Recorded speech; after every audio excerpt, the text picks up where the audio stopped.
lights na something very important in any community. Since we not been get lights na Moyambaya, we may find it difficult. Light is very important in any community. Absence of electricity in Moyamba was difficult. We go to bed very early as a result of the total darkness. We believe that at the end of the project, life will return to normalcy and our kids will now have chance to study to pass public exams. Study now, they host them, they no go to neighbor house again for go study. We don't glad for this light the president will look out. We are happy for the light which President Bill has brought for us. First month is the time we suffer the most because access to cold water is a very serious challenge. But with the coming of these poles, we are very happy because since I was a child, I have never seen light in Cambia. But don't pass many years. Of course, at the age of let me say 10 years from that time to this time now, I not see light again. Pass then Chinese light, then church light, then or other generator light. We think it's not the home then. I stopped seeing light at age 10. Since then, our people have been using solar lights, generators and Chinese lamp at night. During the rainy season, we also find it very difficult to see each other because of darkness. But now, we are happy for the coming of this electricity. Overjoyed, because remember they wait for this time. For let God get this kind of opportunity.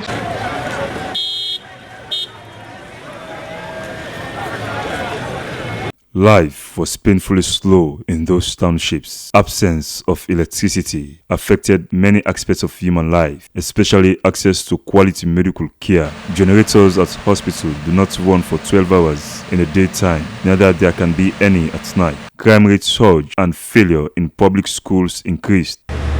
As per the question you asked, it has been very difficult for us to work here, especially in the dark. Most times nefarious activities happen and there is no light. It takes some time to catch some criminals. But now with the advent of electricity in Moyamba, I think that will be an added story for us in terms of fighting crime, especially at night. The teenage pregnancy in Banner Junction is so great, simply because people are not exposed. But with lights coming, we help them to even read, we help them to even the quality education for them to have the quality because they were exposed to internet, they were put for other facilities. With such constraints faced by these people, one will imagine how these people have been living. But it is expected that after the completion of this project, they will begin to experience development facilitated by energy. Introduction of the 7 district township electrification project in Cambia, Bond, Kabala, Moyamba, Kailaun, Pujon and Matskujon districts was not only to bombstart human lives there, but also to free the townships from an embarrassing isolation. I would say we're about 50% complete because we have poll election almost complete. Some areas poll election has been completed. We have materials at site.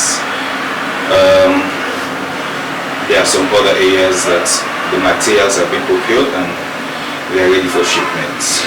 The south and the east of Sierra Leone have also had a fair experience of being for years without stable electricity. Blackout in Kenema was arguably occasional, except for Bo with its irritating, infrequent power and terrible network distribution lines. For Bo and Kenema, my government inherited low generation capacity and weak transmission and distribution networks.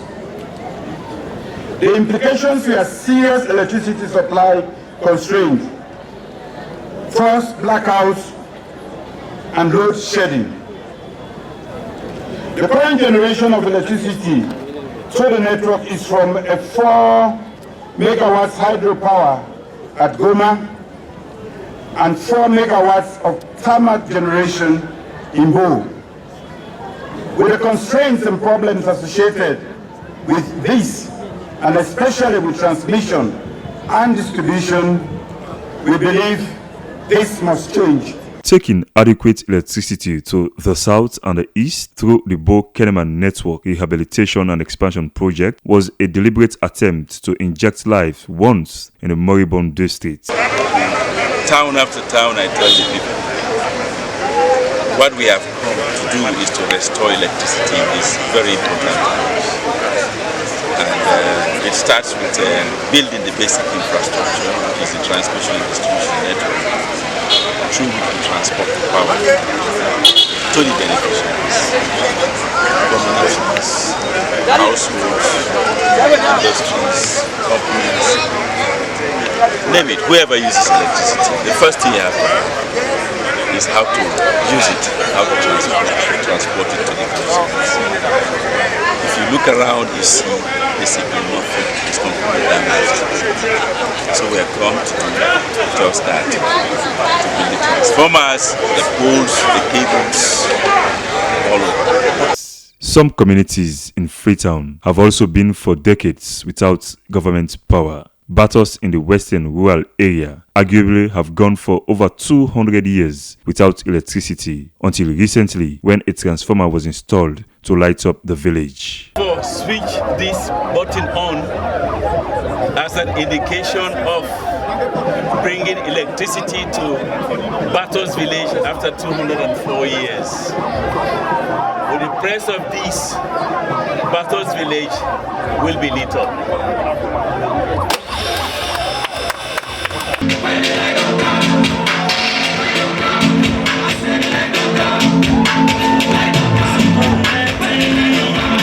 We as Batosians know that for 204 years, since Batos was established in 1816 to date, we've been in darkness.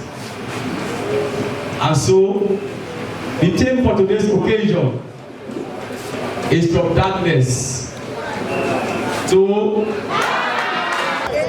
The way I feel today, I'm not going to tell the Salon people. I'm full of joy because any community without electricity will definitely face development challenges. But with electricity now, we will begin to see major development programs that will change the lives of many. That place, not a place, one place where government, remember. Efforts are still on the way to improve on existing supply of power in the western area and elsewhere. What Freetown enjoys today is a satisfactory supply of electricity with an indelible impact on small and large-scale businesses. Plans are also in progress to connect Sierra Leone with the West Africa Power Pool project that will churn 80% of electricity. Construction of Bumbona Phase 2 hydroelectric power plant dam at Yiben to complement the existing Phase 1 is also expected to buoy supply and distribute to regional towns. SLBC News, William Wise reporting.